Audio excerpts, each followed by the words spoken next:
வணக்கம். இன்றைய முக்கிய செய்திகள். ராணிப்பேட்டை மாவட்டம் நவலக் புளியங்கண்ணு ஏரிக்கரையில் அமைந்துள்ள அருள்மிகு ஸ்ரீ கன்னியம்மன் திருக்கோவிலில் ஆடி மாதத்தை முன்னிட்டு மேற்கொள்ளப்பட்ட திருப்பணிகள் அனைத்தும் நிறைவடைந்தன.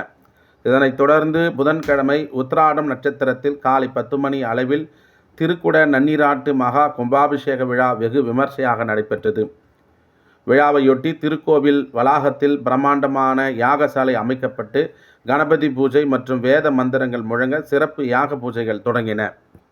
தொடர்ந்து புனித நீர் அடங்கிய கலசங்களுக்கு விசேஷித்த பூஜைகள் செய்யப்பட்டு 108 திரவியங்களை கொண்டு மகா அபிஷேகம் நடத்தப்பட்டது.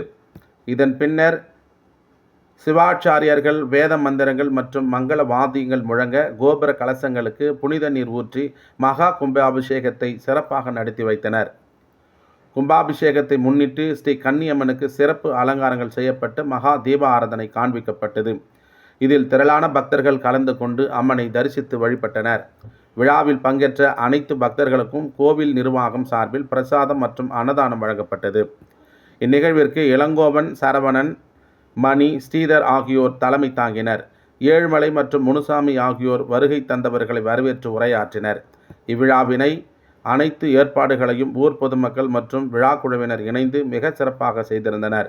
இதில் சுற்றுவட்டார கிராமங்களைச் சேர்ந்த திரளான பக்தர்கள் கலந்து கொண்டு சாமி தரிசனம் செய்தனர்.